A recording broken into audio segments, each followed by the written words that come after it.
আমার নবী দিনের দাওয়াত নিয়ে বিভিন্ন জায়গায় যাইতেন। গভীর রাতে যখন আমার নবী বাড়িতে ফিরতেন, দরজার সামনে এসে আস্তে একটু নক করতেন। খাদিজা বলে আস্তে একটু আওয়াজ দিতেন, সাথে সাথে দরজাটা খুলে যাইত। আমার নবী বলে, খাদিজা গভীর রাত, তুমি কি ঘুমাও না? আস্তে একটু আওয়াজ দিলাম, দরজাটা খুলিয়া গেল। খাদিজা রাদিয়াল্লাহু তাআলা আনহা জবাব দেয়, পয়গম্বর আমি জানি দুনিয়াতে আপনার মা নাই, বাবা গো নাই। আপনার মা যদি দুনিয়াতে থাকতো, আপনাকে বাহিরে রাখিয়া আপনার মায়ের বিছানায় ঘুমাইতে পারতো না। ওগো পয়গম্বর, আপনাকে বাহিরে রাখি আমি খাদিজা ঘুমাইতে পারি না। নবী যখনই খাদিজার সামনে যাইতো, তখনই দেখতো খাদিজার চোখের ভিতরে পানি। আমার নবী জিজ্ঞাসা করে, খাদিজা কেন তুমি এত কান্দো? তোমার চোখের পানি আমি নবী সহ্য করতে পারি না। খাদিজা রাদিয়াল্লাহু তাআলা না জবাব দিতেন, পয়গম্বর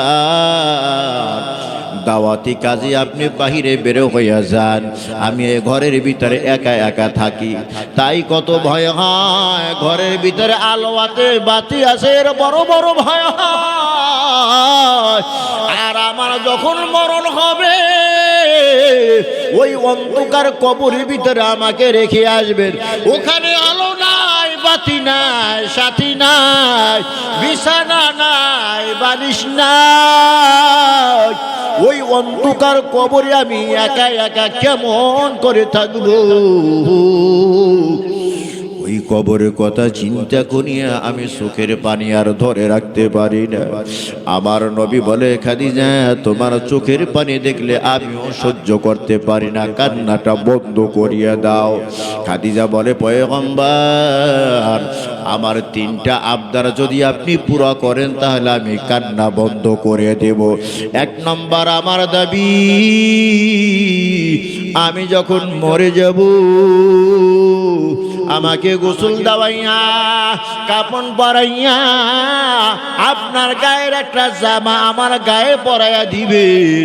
আমাকে যখন কবরে রাখা হবে, দুই দিক থেকে যখন কবর চাপ দিতে আসবে, আমি তখন কবরকে বলবো, কবর সাবধান, আমাকে চাপ দিও না, আমি নবীর লোক। আমার নবী বলে, খাদিজা তোমার এই দাবি আমি পূরণ করব। দ্বিতীয় আর একটা দাবি হলো, পয়গম্বর আমার কবরের ভিতরে নামিয়া আমার লাশটা আপনি হাতের ভিতরে নিয়া, কোলের ভিতরে নিয়া, এরপরে আমাকে কবরের ভিতরে শোয়াইয়া দিবে। আমার নবী বলে, খাদিজা তোমার দ্বিতীয় দাবিটাও আমি মেনে নিলাম। তৃতীয় আর একটা দাবি, পয়গম্বর আমাকে কবরে রাখিয়া মাটি দিয়া চাপা দিয়া আমার আত্মীয় স্বজন সব যার যার বাড়িতে যখন চলিয়া যাবে, আপনি আমার কবরের পাশ থেকে বিদায় হবেন না। মুনকার নাকির ফেরেশতা এসে যখন আমাকে প্রশ্ন করবে, আমি যদি ভয়ে পাইয়া উল্টা পাল্টা উত্তর দিয়ে দেই, আমার হাতের ভিতরে আযাবের ফেরেশতারা হ্যান্ডকাপ লাগায় ফেলবে। ও পয়গম্বর আপনি আবার কবরের পাশে দাঁড়ায়া থাকিবেন, আমি যদি উত্তর দিতে ভুল করি আমার পক্ষ থেকে আপনি মুনকার নাকির ফেরেশতারা জবাব দিয়ে দিবেন। খাদিজা রাদিয়াল্লাহু তাআলা আনহা যখন দুনিয়া হতে বিদায় হয়, গোসল করাইয়া কাফন পরাইয়া নবীর একখানা জামা খাদিজাকে পরাই দিলেন। সুবহানাল্লাহ। যখন কবরস্থানে নেওয়া হয়, আমার নবী খাদিজার লাশটা এভাবে কোলে নিয়া আকাশের দিকে এইভাবে উঠাইয়া বললেন, আল্লাহ আমি আমার খাদিজার উপরে খুশি, তুমি আমার খাদিজার উপরে খুশি হইয়া যাও। আমার নবী বললেন, আল্লাহ, আমার খাদিজাকে আমার কোল থেকে তোমার কুদরতি করে এখন শোয়া দিতেছি। আল্লাহ, তুমি খাদিজার জিম্মাদার হয়ে যাও। সুবহানাল্লাহ। সরকার খাদিজাকে কবরে রাখার পর মাটি দিয়া চাপা দিয়া যখন রাখিলেন, সব আত্মীয় স্বজন যার যার বাড়িতে চলে গেল। আমার নবী খাদিজার কবরের পাশে দাঁড়াইয়া দাঁড়াইয়া চোখের পানি ফালাইয়া কাঁদে। জিবরাইল আমিন হাজির হয়ে গেছে। পয়গম্বর, সবাই বাড়িতে চইলা গেছে, আপনি কেন চোখের পানি ফালাইয়া কাঁদে? আমার নবী বলে, জিবরাইল, আমার খাদিজা এ দুনিয়াতে না, যেই খাদিজা সারা রাত আমার জন্য সজাগ থাকতো। হেরার গুহার গিয়ে আমি সপ্তাহে সপ্তাহ ওখানে কাটাইতাম, ধ্যানে মগ্ন থাকতাম, ওখানে কোরআন নাজিল হইতো। আমি এক সপ্তাহ পর্যন্ত বাড়িতে আসতাম না। আমার খাদিজা নাস্তা বানাইয়া দুই হাতে খানা পিনা পানি নিয়া ওই হেরা পর্বতের গুহায় আমার খানা পৌঁছে দিত। আল্লাহু আকবার। জোরে কান। হেরা গুহা জমিন থেকে 1.5 মাইল উঁচা এক পাহাড়। যেই পাহাড়ে ওঠার জন্য এখন সিঁড়ির ব্যবস্থা আছে, রাস্তার ব্যবস্থা আছে। এরপরও আমি জুলাই মাসে উমরায় গিয়েছিলাম। ওই গুহায় যেতে আমি মাঝখানে একবার বেহুশ হয়ে পড়েছিলাম। শরীর থেকে পানি ঝরতে ঝরতে দুর্বল হয়ে আমি পড়ে গিয়েছিলাম। কিন্তু হুশ হওয়ার পর আমার ভিতরে আবার আবেগ জেগে উঠেছে, আমি ওই গুহার ভিতরে যাব। কারণ আমার মা খাদিজা রাদিয়াল্লাহু তাআলা আনহা, যিনি এই পাহাড় বেয়ে বেয়ে আমার নবীকে গুহায় গিয়া নাস্তা খাওয়াইতো, আমি ওই গুহায় না গিয়ে সারব না। কত কষ্ট যে আমার হয়েছে। আর আমার মা খাদিজা যখন নবীর কাছে যাইতো, সিঁড়ির ব্যবস্থা ছিল না, রাস্তার ব্যবস্থা ছিল না। আল্লাহু আকবার। জোরে কান। আল্লাহর নবী বলে, ও জিবরাইল, আমার ওই খাদিজা দুনিয়াতে আজ নাই। আমার খাদিজা আমার উপরে 3টা দাবি করেছে।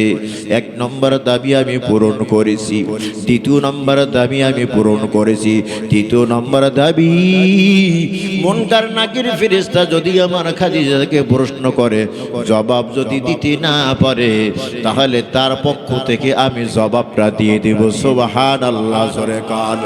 জিবরাইল আমিন আসমানে চলে গেলেন। একটু পরে হাজির হইয়া বলে, পয়গম্বর, খাদিজার জন্য আপনার টেনশন করার দরকার নাই। খাদিজার পক্ষ থেকে আপনার জবাব দেওয়ার দরকার নাই। খাদিজার পক্ষে আমার আল্লাহ যথেষ্ট। আল্লাহু আকবার। জোরে কান। খাদিজা যদি ফেরেশতার প্রশ্নের জবাব দিতে না পারে, খাদিজার পক্ষ থেকে আমার আল্লাহ দিয়ে দিবে। तौहीद की अमानत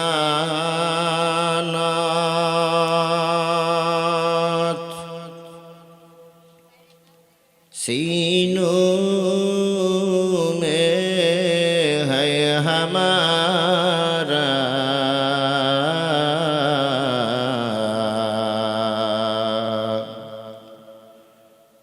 आशा नहीं मिटाना नामो निशान हमारा, बलगल उला बिकमालिही कशफत दुजा बिजमालिही, हसनत जमीउ खिसालिही,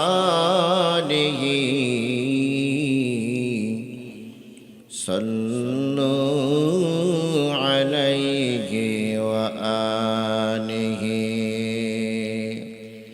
कौनैन का मुख्तार खुदा तुमको बनाया,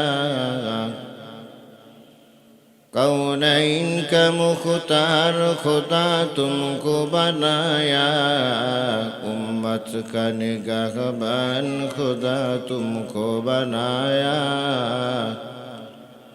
उम्मत का निगाहबान खुदा तुमको बनाया। या रब मेरे आँखों में समा जाए मदीना, मुद्दत से मेरे दिल में तमन्नाए मदीना, मुद्दत से मेरे दिल में तमन्नाए मदीना। दुनिया में हो दुनिया का तलबगार नहीं हो,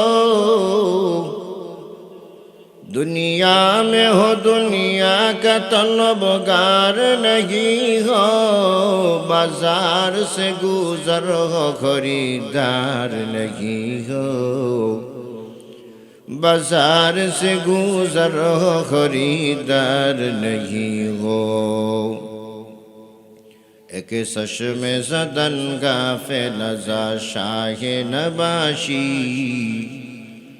एक चश्मे ज़दन गाफिल ज़ा शाह नबाशी, शायद के निगाहे कुनदगाह नबाशी, शायद के निगाहे कुनदगाह नबाशी। ए दुनिया सबाई আমরা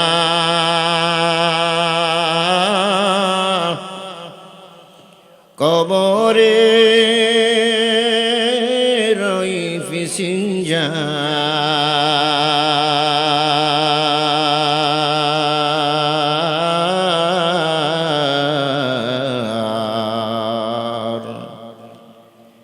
কেউ বা আগে কেউ বা পরে, যেতে হবে পরপার।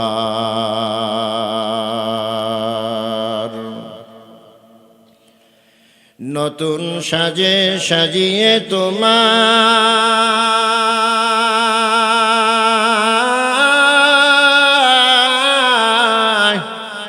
রেখে আসবে কবরে,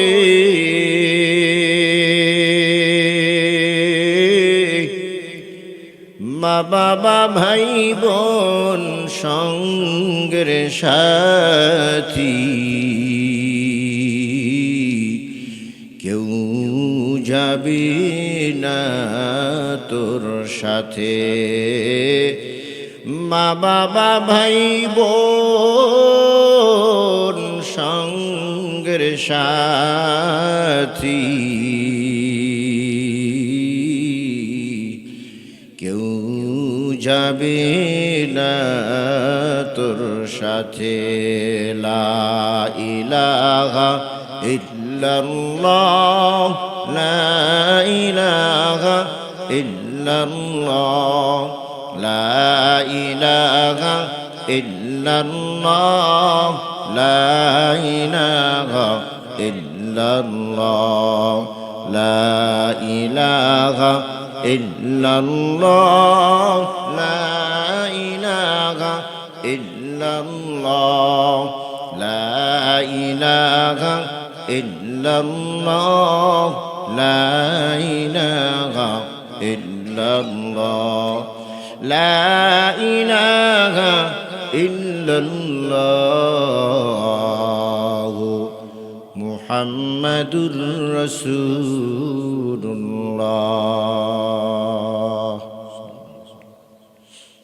আলহামদুলিল্লাহ। বল্লভপুর বর্তরা দারুল আরকাম হুসাইনিয়া নুরানি হাফিজি কওমি মাদ্রাসার উদ্যোগে আয়োজিত অধ্যকার বিশাল আজ মাহফিলের সম্মানিত সভাপতি, প্রধান অতিথি, বিশেষ অতিথিবৃন্দ, মুআজ্জাজ ও মুকাররম রাসাতুল আম্বিয়া হযরত উলামায়ে কেরাম, দূর দূরান্ত থেকে আগত আল্লাহ পাকের আশিকিন, জাকিরিন, শাকিরিন, মুহিব্বিন, মুরব্বিয়ান আযম, কলিজার টুকরা আমার যুবক বন্ধুগণ, স্নেহের ছোট ভাই, পর্দার আড়ালে অবস্থানরত শ্রদ্ধা সম্মানিত মা ও বোনেরা, মহান স্রষ্টা দয়াময় রব্বুল আলামিনের দরবারে লাখ কোটি শুকর ও সুজুদ যে আল্লাহ রব্বুল আলামিন অত্যন্ত দয়া ও মায়া করে ভালোবেসে এই ফিতনা ফাসাদের জমানায় সমস্ত গুনাহ থেকে ফারিক করে জান্নাতের বাগান, বেহেশতের বাগান, ওলামায়ে কেরামদের মজলিস, আশিকিন, জাকিরিন, শাকিরিনদের মজলিস তথা গুনাহ মাফের মজলিসে আমাদেরকে আসা এবং বসার তৌফিক দিয়েছেন। এই জন্য দয়াময় রব্বুল আলামিনের দরবারে শুকর আদার্থে দিল থেকে সকলেই কালেমাত শুকর উচ্চারণ করি আলহামদুলিল্লাহ। মজলিসে আসতে পেরে আপনারা খুশি না বেজার? খুশির আওয়াজ আসতে হয় না জোরে হয়? যে পরিমাণ খুশি হয়েছেন সেই পরিমাণ আওয়াজ দিয়ে বলুন আলহামদুলিল্লাহ। শুকুর গুজার বান্দা খুব কম হয়, কথাগান ঠিক কিনা? নেয়ামতের ভিতরে এই দিনী মজলিস, দিনী মাহফিল, এটাও একটা নেয়ামত, কথাগান ঠিক কিনা? কিভাবে নেয়ামত? বাড়ি থেকে যতটা কদম দিয়া এই মজলিসে আসছেন, প্রত্যেকটা কদমে কদমে আপনার গুনাহ মাফ, প্রত্যেকটা কদমে কদমে এক একটা করে নেকি দেওয়া হয়েছে। আর এখানে যে বসছেন, বসার সাথে সাথে জীবনের সব সগীরা গুনাহগুলো মাফ হয়ে গেছে। দামি মজলিস না? এই দামি মজলিসে সবাই আসতে পারে না, কতক্ষণ ঠিক কিনা? দামি খাবার সবাই খাইতে পারে না, পারে? সবাই দামি খাবার খাইতে পারে না। দামি জায়গায় সবাই যাইতেও পারে না। বাংলাদেশের ভিতরে একটা দামি ঘর আছে। কোন ঘর? দামি ঘর।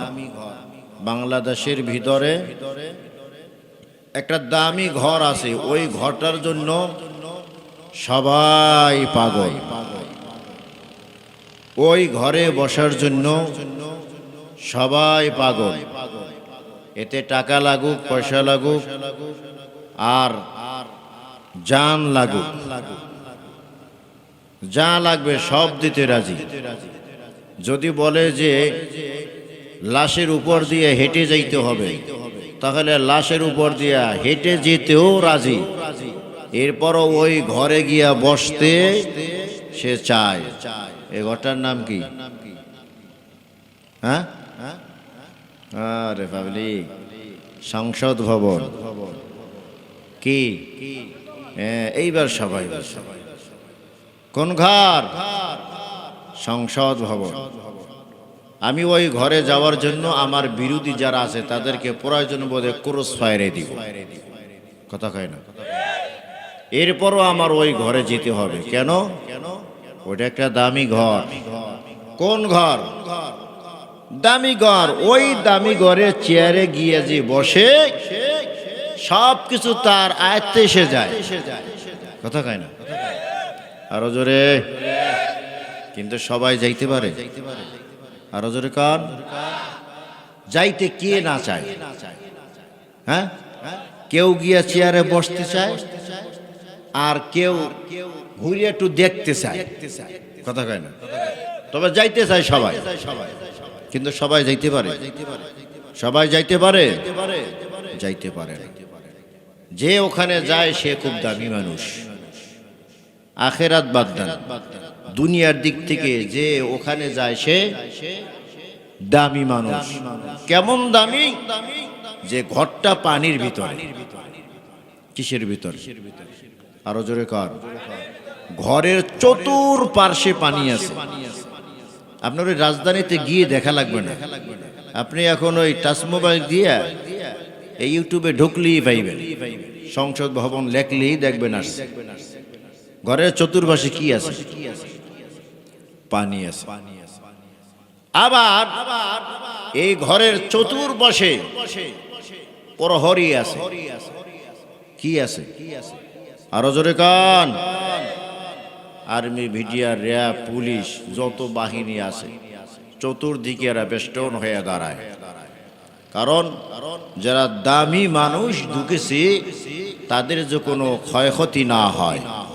কথা কান ঠিক কিনা? আরো জোরে কান। ওটা তো সাধারণ দুনিয়ার এক দামি জায়গা, সাধারণ দুনিয়ার এক দামি জায়গা। যেই দামি জায়গায় 5 বছর বাহাদুরি চলে, 6 বছরও গেলে আর বাহাদুরি থাকে না। যেই দামি জায়গায় 5 বছর যাইতে আর আসতে ফুলের মালা দেয়, 6 বছরে জুতার মালা হইতে পারে। কতক্ষণ ঠিক কিনা? যেই পুলিশেরা আপনাকে পাহারাদারি করে নিয়ে যায়, যেই পুলিশেরা আপনাকে ফুলের মালা পরায়, আবার ক্ষমতার বদল হইলে ওই পুলিশেরাই আপনাকে হ্যান্ডকাপে। কতক্ষণ ঠিক কিনা?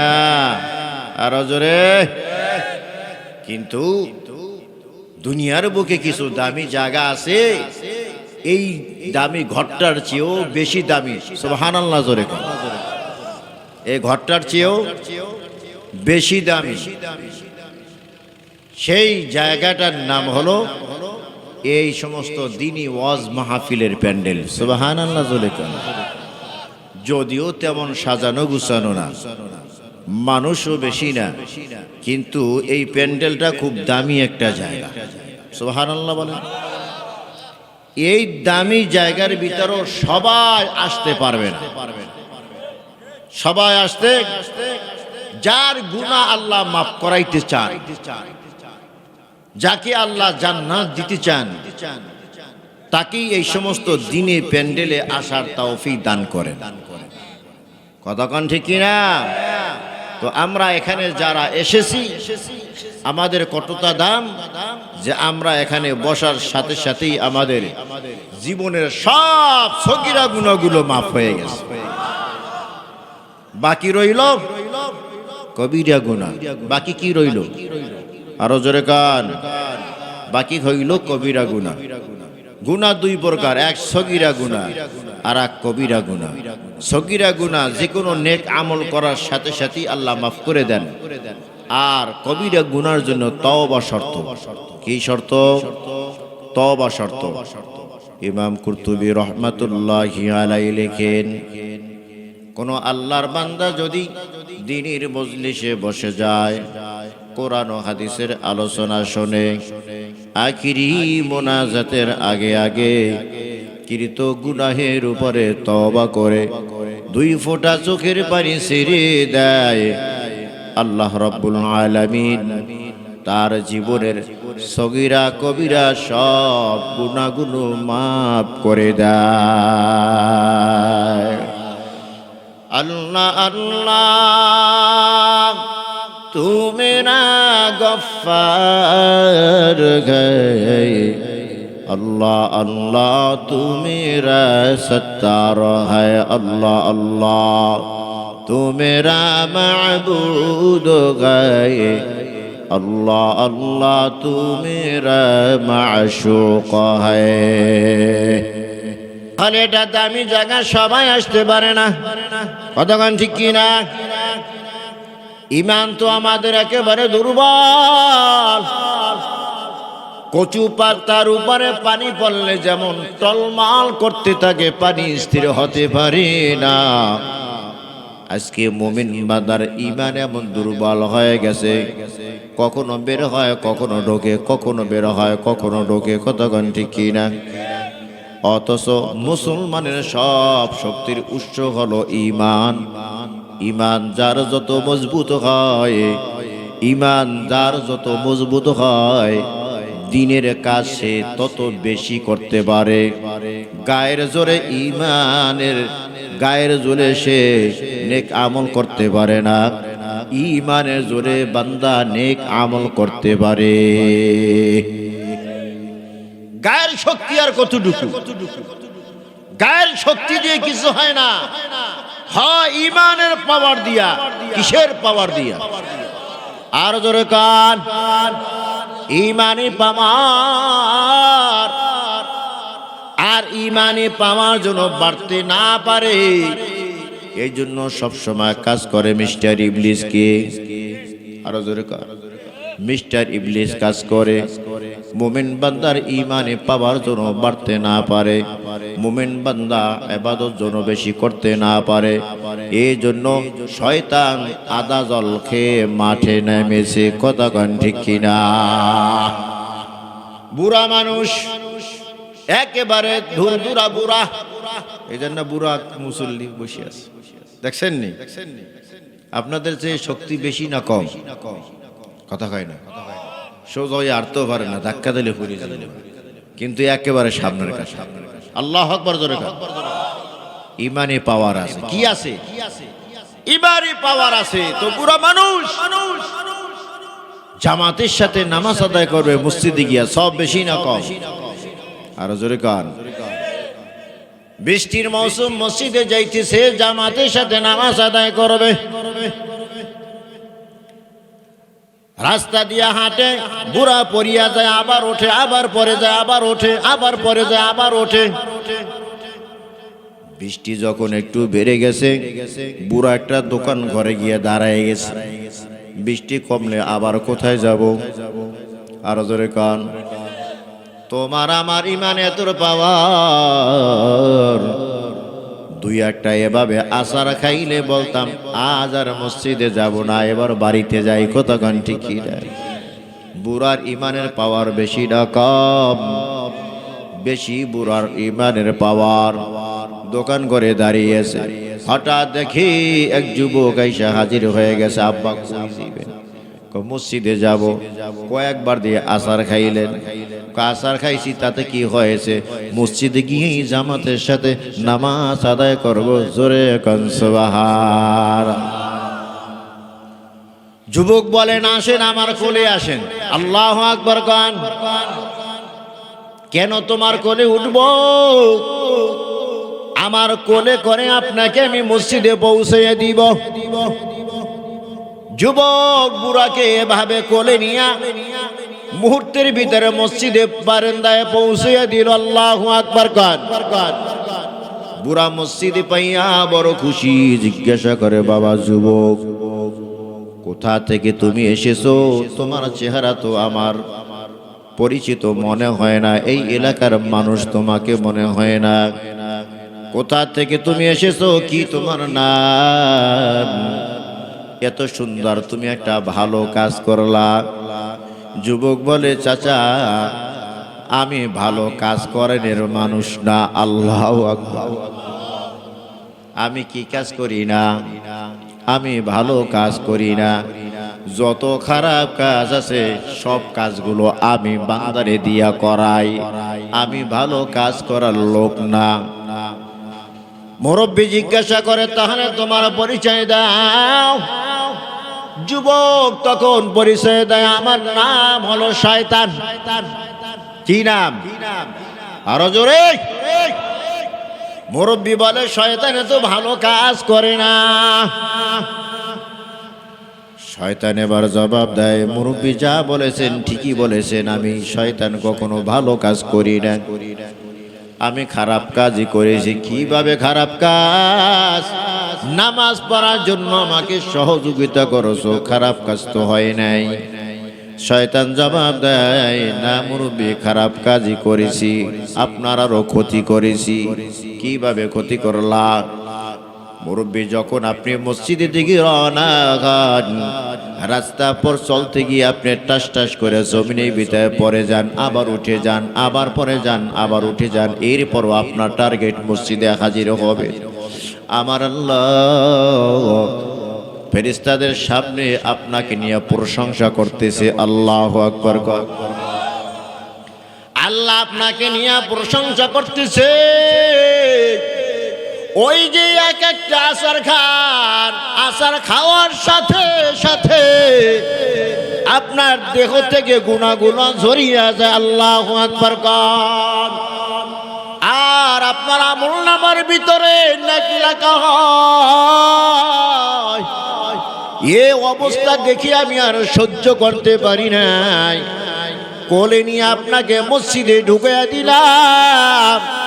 আসার খাইলেন না, আর আপনাকে নিয়ে আল্লাহ প্রশংসাও করবে না, আর আপনার আমল নামার ভিতরে নেক লেখা হবে না, নেক আমল থেকে আপনাকে বঞ্চিত করে দিলাম। তাহলে মুসলমান গায়ের শক্তিতে সে নড়ে না, মুসলমান নড়ে ইমানের বলে। কতক্ষণ ঠিক কিনা? আরো জোরে কান। জায়গায় জায়গায় বট গাছ আছে, বট গাছ মানুষে পুজো করে, আছে কি নাই? আরো জোরে কান।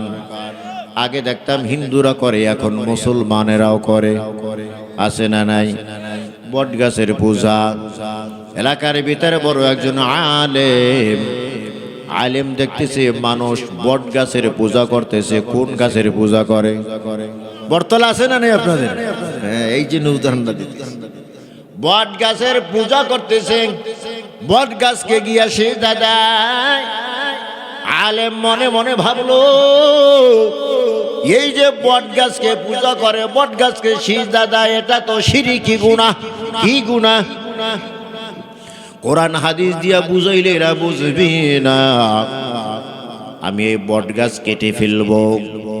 বট গাছ যদি না থাকে, মানুষ বট গাছের নিচে বসতেও পারবে না, পূজাও করবে না। কতক্ষণ ঠিক কিনা?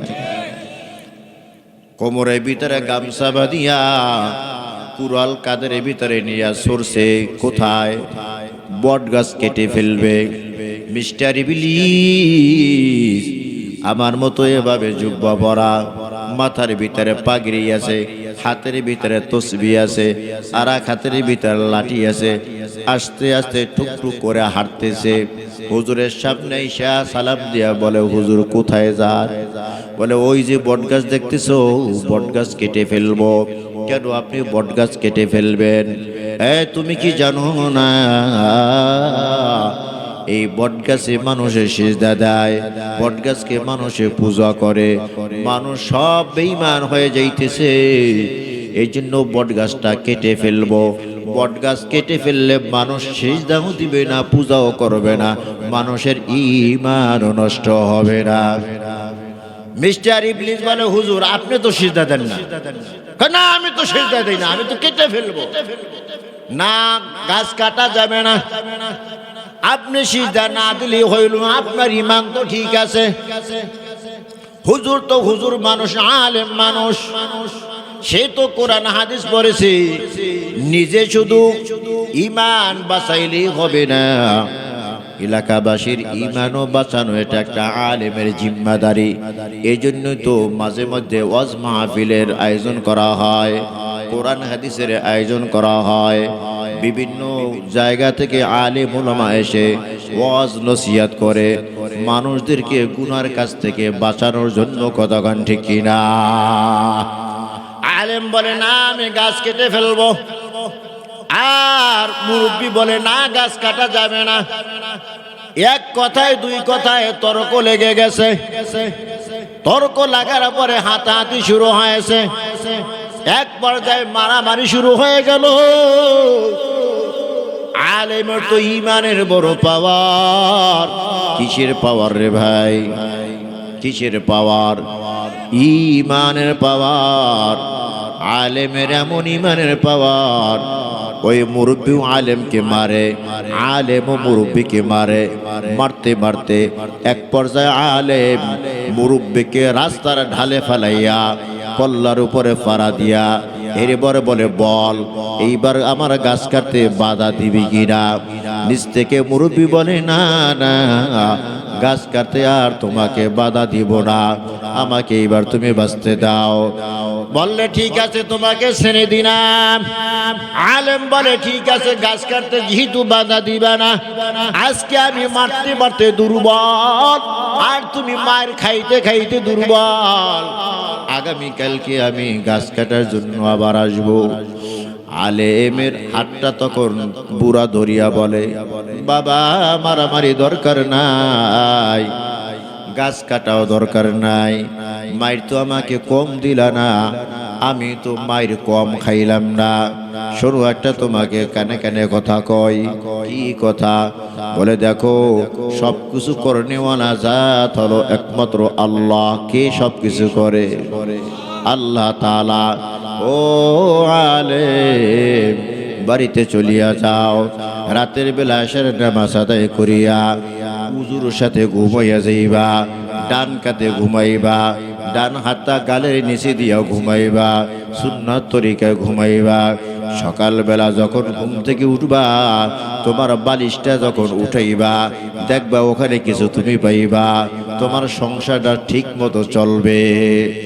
আলেম বলে ঠিক আছে জায়গা, আগামীকালকে গাছ কাটার জন্য আসব।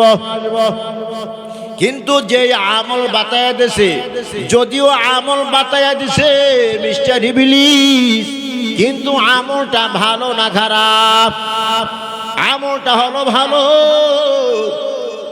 আলেম তো জানে যা বলেছে সত্য কথাই বলেছে। উজু করিয়া সুন্নাত তরিকায় ঘুমায় গেছে। সকালবেলা ঘুম থেকে উঠিয়া বালিশ উঠাইয়া দেখে 500 টাকার 3খানা নোট আছে। কয়খানা? 500 খানা 3খানা নোট। আলেম বড় খুশি হয়ে গেছে, আজকের দিনের বাজারটা বড় ভালো হইবে। বাজারে গেছে, ভালো ভালো বাজারে কিনলো, বাড়ি আইসা খাইলো। একদিন যায়, 2 দিন যায়, 3 দিনের মাথায় যখন ঘুম থেকে উঠিয়া দেখে বালিশের নিচে কি নাই। কি নাই?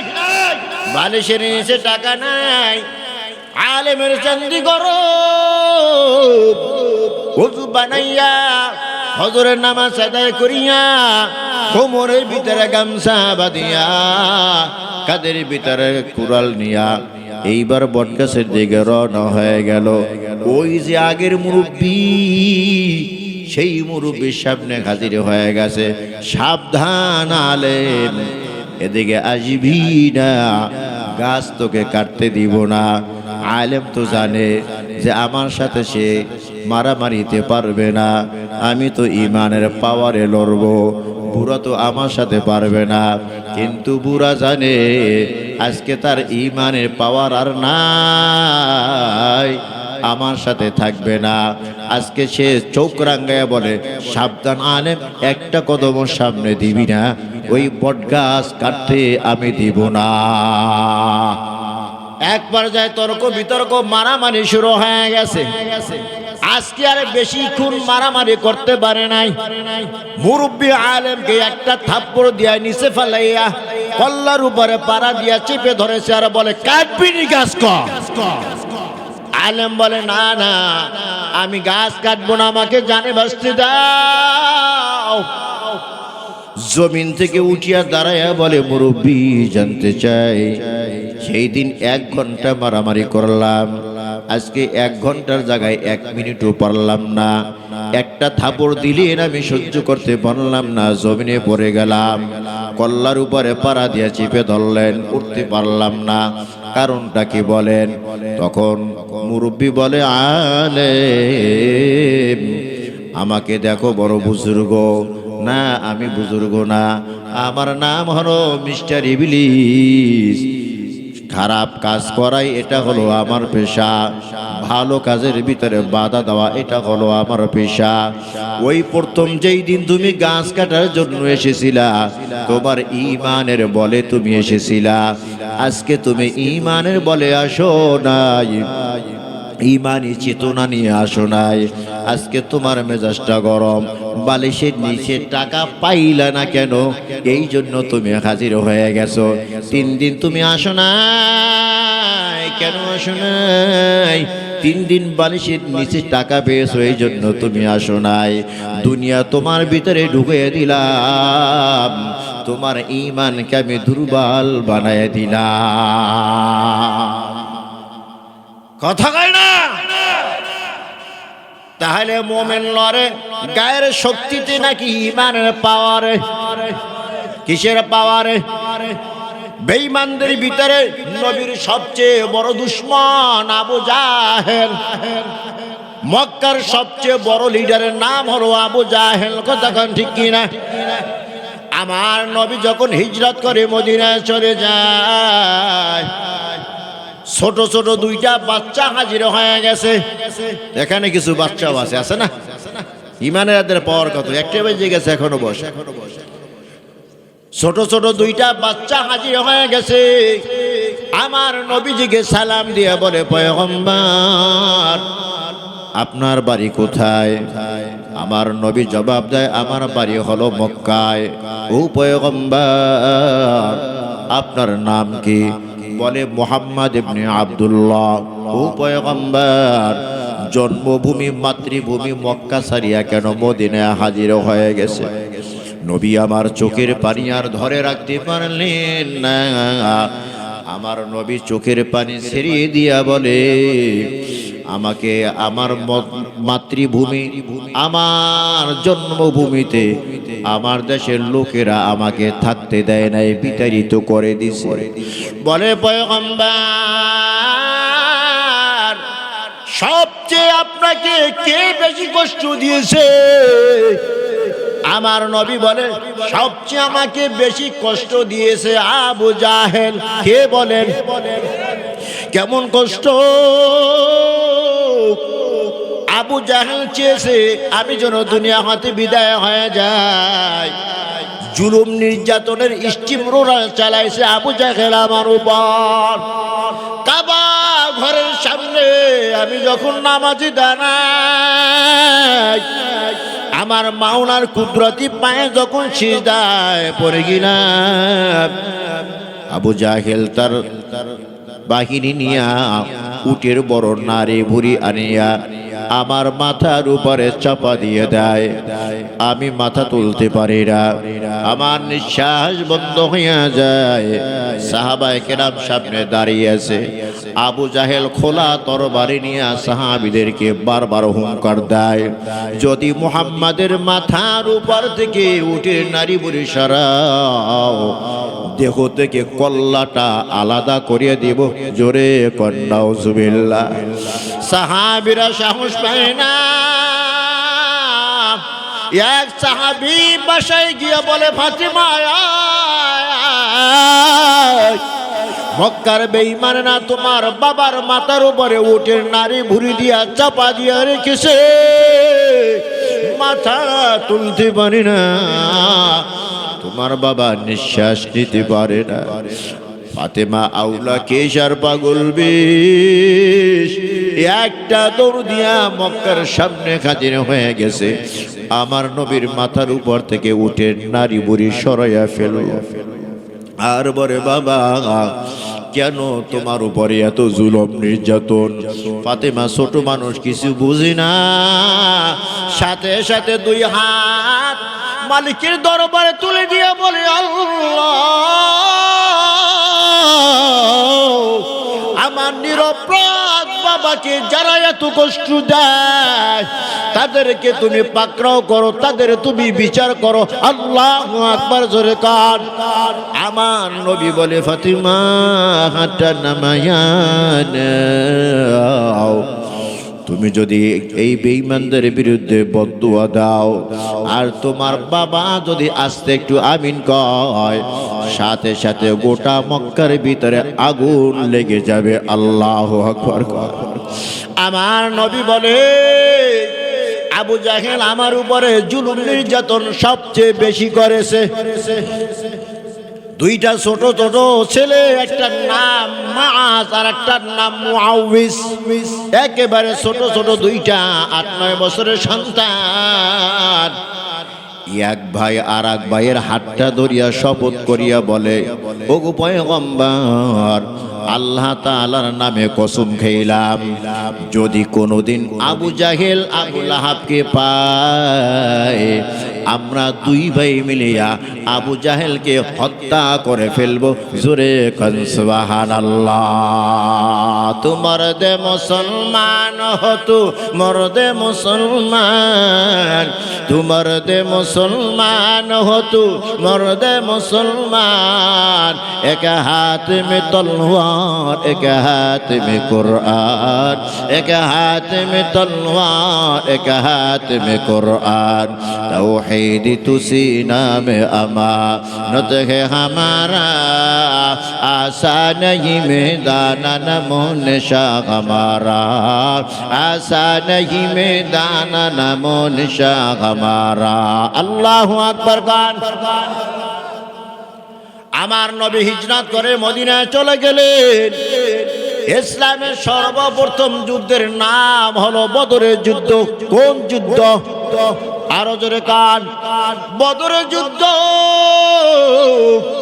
সাহাবীরা যুদ্ধের ময়দানে যাবে লাইনে দাঁড়ায় গেছে আমার নবী বলে যাচাই বাছাই করে দেখো কাকে যুদ্ধের ময়দানে নেওয়া যায় আর কাকে নেওয়া যাবে না মাজার মুআব্বিস এক ভাই একটু বড় আর এক ভাই ছোট বড় ভাই যুদ্ধের মাফে টিকে গেছে ছোট ভাই বৃদ্ধ আঙ্গুল উপরে ভর করিয়া দাঁড়িয়ে আছে যেন আমাকে একটু লম্বা দেখা যায় আমিও যুদ্ধের ময়দানে যাব আল্লাহু আকবার জোরে কান এই ছোট বাচ্চাদের ভিতরে ঈমানে পাওয়ার কত আল্লাহর রাসূল সাল্লাল্লাহু আলাইহি ওয়াসাল্লাম ছোট সন্তানকে ডাকলে বাবা আয় তুমি তো ছোট তোমাকে যুদ্ধের ময়দানে নেওয়া যাবে না সন্তান জবাব দেয় পয়গম্বর আমার ভাই তো যুদ্ধের ময়দানে টিকে গেছে ওর থেকে সামান্য একটু ছোট আমি আমার বড় ভাইকে বড় দেখিয়া যুদ্ধের ময়দানে নিয়েছেন সাইজ বড় হইলেই তো যুদ্ধ করা যায় না যুদ্ধ করার জন্য শক্তির দরকার কতক্ষণ ঠিক কিনা আমার বড় ভাইয়ের চেয়ে শক্তি আমার বেশি আল্লাহু আকবার কর আমার বড় ভাইয়ের চেয়ে শক্তি আমার বেশি যদি বিশ্বাস না হয় দুই ভাইয়ের ভিতরে কুস্তি লাগাইয়া দেন দুই ভাইয়ের ভিতরে মারামারি লাগাইয়া দেন যদি আমার শক্তি বেশি না হয় যুদ্ধের ময়দানে আমি যাব না আল্লাহর নবী তো বুঝতে পেরেছে ওর তো ঈমানে পাওয়ারে কথা বলে ঠিক আছে তোমরা দুই ভাই ঝগড়া লাগাইয়া দাও মারামারি লাগাই দাও দেখি কে জিতে ছোট ভাই বড় ভাইয়ের গলাটা ধইরা বলে ভাই তুমি তো বড় আমি তো ছোট তুমি তো যুদ্ধের ময়দানে টিকে গেছো আমি তো যুদ্ধের ময়দানে এখনো টিকতে পারি নাই ভাই তুমি যদি আমারে হারাইয়া দাও আমি যুদ্ধের ময়দানে যেতে পারবো না তুমি আর আমি হাতটা লাগাইয়া ওয়াদা করেছিলাম নবীর দুশমনকে তুমি আর আমি একসাথে হত্যা করব ও ভাই তোমার সাথে যখন আমার মারামারি শুরু হবে একটা ঘুষি মারিয়া আমি তোমাকে জমিনে ফালাইয়া তোমার বুকের উপর উঠিয়ে আমি তোমাকে চিপে ধরবো তুমি এমন ভান ধরবা তুমি উপরে যেন উঠতে না পারো তাহলে আমি জিতে গেলাম দুই ভাই মিলিয়া যুদ্ধের ময়দানে যাব আর আমার নবীর দুশমনকে যুদ্ধের ময়দানে খতম করিয়া ফেলব আল্লাহু আকবার কার দুই ভাই যুদ্ধ লেগে গেছে বড় ভাইকে এক ঘুষি মারিয়া নিচে ফালাইয়া বুকের উপরে বসিয়া জাতা দিয়া ধরলো আল্লাহর নবী অবস্থা দেখে হাঁটতেছে হাসতে হাসতে বলে আয় আয় তোমরা দুজন মুজাহিদ যুদ্ধের ময়দানে যাইবা জোরে কান সুবহানাল্লাহ যুদ্ধ শুরু হয়ে গেছে ছোট দুই ভাই আব্দুর রহমান ইবনে আউফকে ডাকিয়ে বলে আঙ্কেল বড় শয়তান কোনটা কয় বড় সন্তান বড় শয়তান আবার কি বলে আবু জাহেল কোনটা বলে ওই যে বড় উট দেখতেছো ওই যে বড় ঘোড়া দেখতেছো ওই বড় ঘোড়ার উপরে যে আছে সেটাই হলো আবু জাহেল এই নবীর সবচেয়ে বড় দুশমন যখন চিনতে পারলো যে ওইটা আবু জাহেল বাস পাখির মতো দুই ভাই উড়িয়া আবু জাহেলের সামনে হাজির হয়ে গেছে আল্লাহু আকবার কর মাজার মুআব্বিস ছোট দুইটা সন্তান ঘোড়ার উপর উঠতে পারে না আবু জাহেলকে উপরে পাবে না আবু জাহেলের ঘোড়ার পা আগে কোপ দিয়া কেটে ফেলেছে। যখন ঘোড়ার পা কেটে ফেলে আবু জাহেল নিচে বইরা গেল। দুইটা ভাই পাঁচ পাখির মতো আবু জাহির উপরে ঝাঁপাইয়ে পড়িয়া আবু জাহেলকে দুনিয়া হতে বিদায় করে দিল। আল্লাহু আকবার। কার ও ভাই, গায়ের শক্তি নাকি ঈমানের পাওয়ার? আরো জোরে কান। ঈমানের পাওয়ার। ঈমানের পাওয়ার যার যত বেশি হবে দিনের কাজ সে তত বেশি করতে পারবে। এই গভীর রাত, শীতের রাত, একটা পর্যন্ত সবাই বসে থাকতে পারে না। যার ঈমানে পাওয়ার বেশি সে শীতকে উপেক্ষা কইরা বইসা যায়। কথা কন ঠিক কিনা? যার ঈমানে পাওয়ার কম অল্প কিছুক্ষণ থাকিয়ে এসে বাড়িতে হাজির হইয়া যায়। ওরে মুসলমান ইমানদার, আগামীকালকে এই মাঠের ভিতরে বয়ান হবে না। কতক্ষণ ঠিক কিনা? আগামী বছর হয়তো বা এখানে ওয়াজ মাহফিল হইবে। তুমি বাঁচবা আমি বাঁচবো, কোনো গ্যারান্টি নাই। মালাকুল মউত আজরাইল যে কোনো মুহূর্তে হাজির হইয়া যাইতে পারে। এখানে তো এমন মানুষ আছে যেই মানুষটার কাপড়ের কাপড় কারখানায় তৈয়ার হয়ে গেছে। এখানে তো হয়তো বা এমন মানুষ আছে যেই মানুষের কাপড়ের কাপড় দোকানও এসে গেছে। কতক্ষণ ঠিক কিনা? ওরে মুসলমান ইমানদার, তোমার আর আমার তো জানা নাই কখন যে মালাকুল মউত আমাদের সামনে হাজির হয়ে যায়। আমরা তো দুনিয়া নিয়ে ব্যস্ত, আখিরাতের কথা তো আমাদের স্মরণ নাই। কি নিয়ে আল্লাহর আদালতে হাজির হইব? ও মুসলমান ইমানদার, দুনিয়াতে যারা জান্নাতের সার্টিফিকেট পেয়েছেন মরণ পর্যন্ত এরা চোখের পানি সারিয়া সারিয়া কেঁদেছে আর বলেছে, আল্লাহ কি নিয়ে তোমার সামনে হাজির হব? আর তোমার আর আমার পাঁচ ওয়াক্ত নামাজ নাই, তোর আর আমার পাক না বাকি বাসি আমরা চলি না। তুমি আর আমি হারাম খাই, হালাল খাইতে পারি না। এরপরও তোমার আমার ভিতরে কোনো ভয় নাই, ভয় নাই। আর যারা জান্নাতের সার্টিফিকেট দুনিয়াতে পেয়েছে মরণ পর্যন্ত তারা চোখের পানি ছেড়ে কেঁদেছে আর বলেছে, আল্লাহ এই চেহারাটা তোমার সামনে আমি কিভাবে দেখাবো? আল্লাহু আকবার। জোরে কান। মুসলমানদের জন্য বছরে কয়টা ঈদ? দুইটা ঈদ আছে, একটা ঈদুল ফিতর, একটা ঈদুল আযহা। রোজার ঈদকে ঈদুল ফিতরের ঈদ বলা হয়। রোজার খুশি, ঈদের দিন রোজার খুশি। গরিবের ঘরও খুশি আছে, ধনীর ঘরও খুশি আছে। কতক্ষণ ঠিক কিনা? আমিরুল মুমিনিন হযরত ওমর রাদিয়াল্লাহু তাআলা আনহু বিশাল ঈদগাহের ভিতরে ঈদের নামাজ আদায় করবে। নামাজের সময় হয়ে গেছে। আমিরুল মুমিনিন ওমর রাদিয়াল্লাহু তাআলা আনহু ঈদগাহে যায় না। ঘরের দরজা বন্ধ, জানালা বন্ধ, বন্ধ করিয়া ঘরের ভিতরে বৈশা গুনগুন করে কাঁদতেছে আর চোখের পানি ছড়ায়।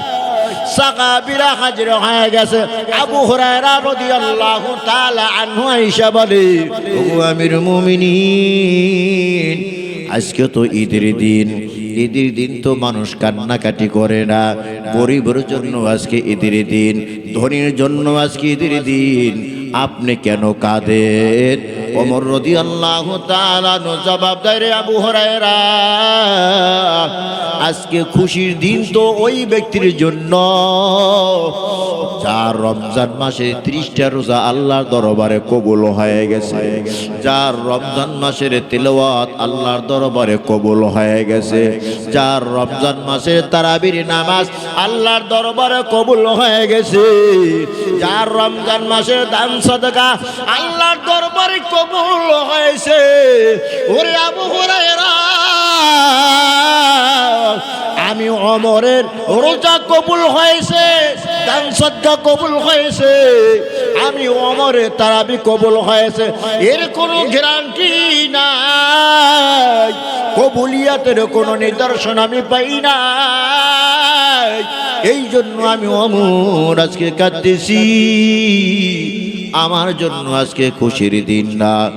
আবু হুরায়রা রাদিয়াল্লাহু তাআলা আনহু বলে, ও আমিরুল মুমিনিন, আল্লাহর রাসূল 10 জন ব্যক্তির জান্নাতের সার্টিফিকেট দুনিয়াতে দিয়েছেন, এর ভিতরে 2 নম্বরে হইলেন আপনি।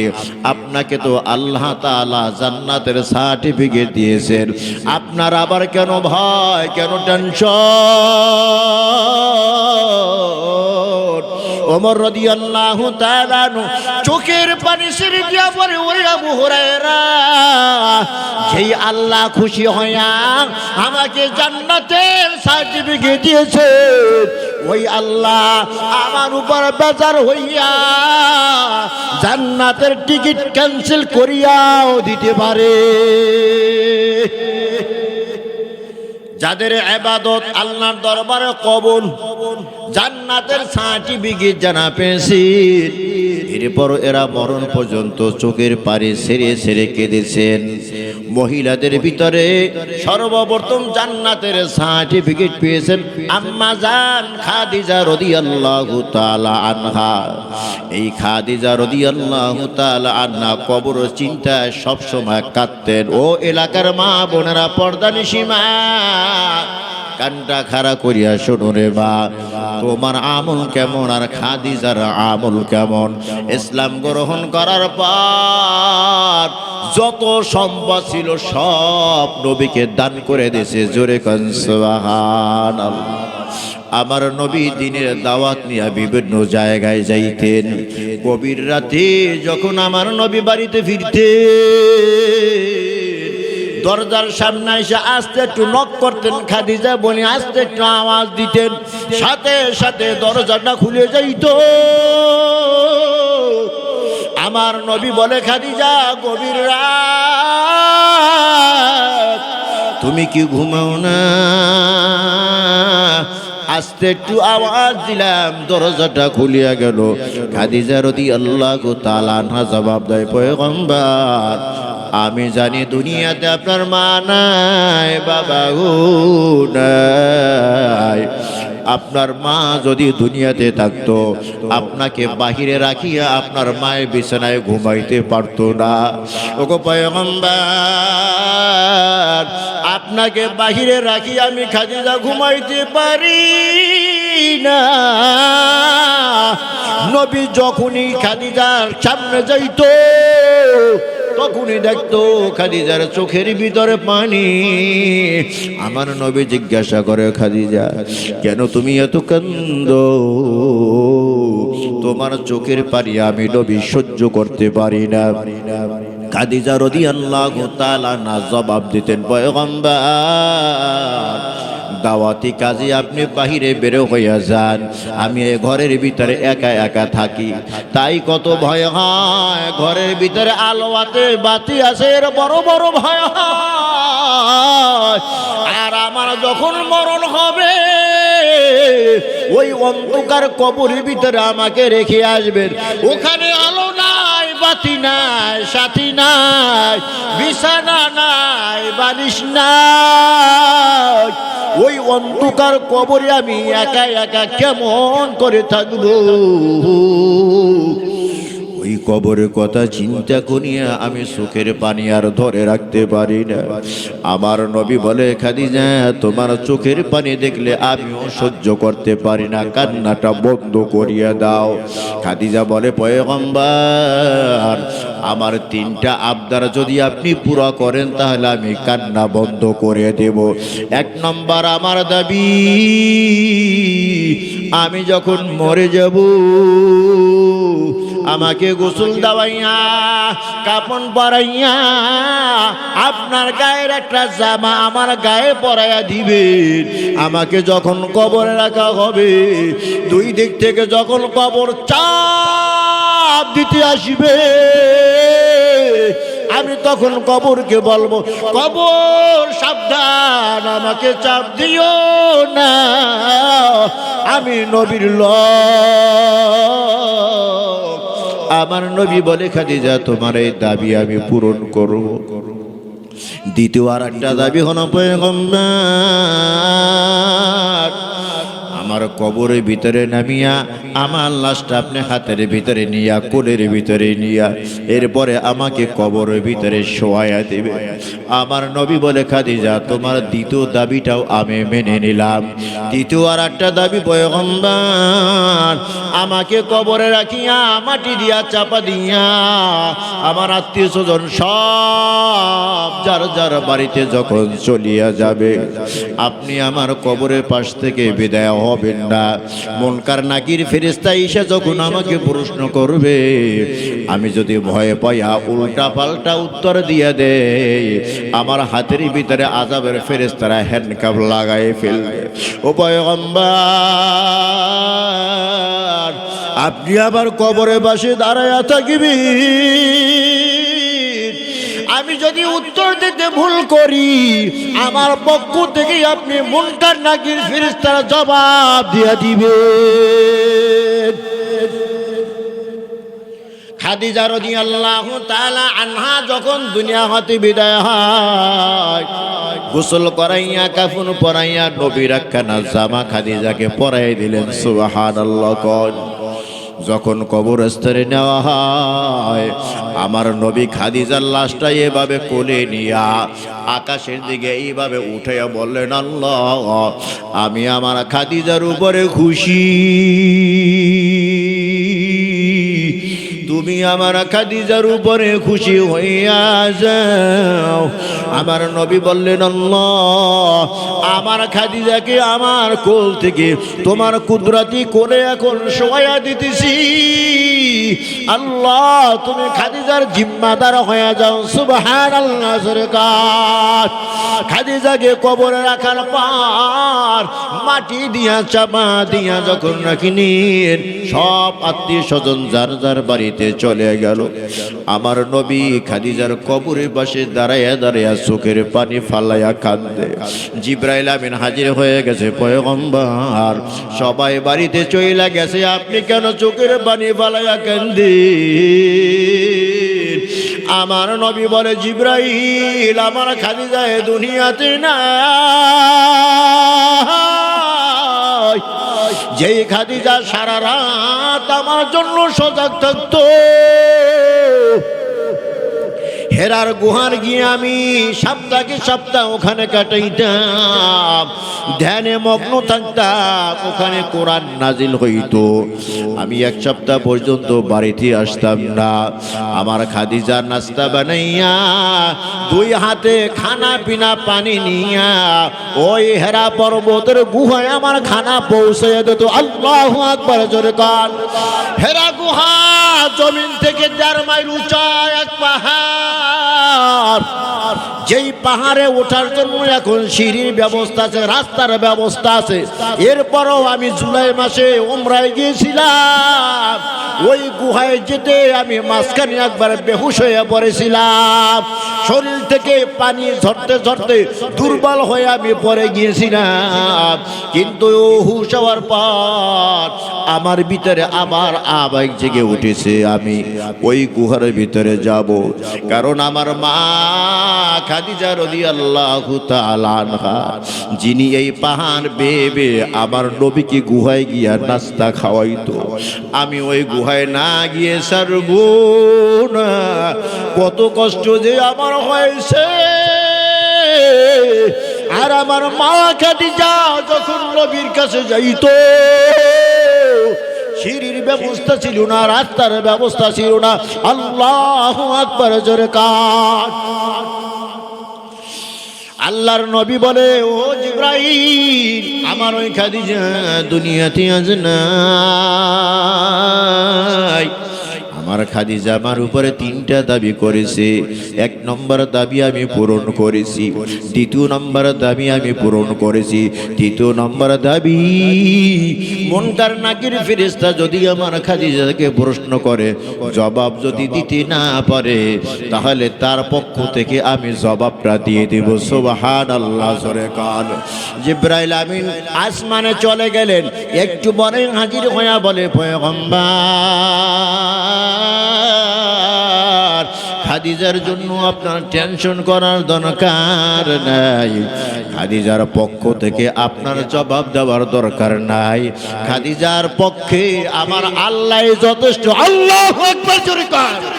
খাদিজা যদি ফেরেশতার প্রশ্নের জবাব দিতে না পারে, খাদিজার পক্ষ থেকে আমার আল্লাহ দিয়ে দিবে।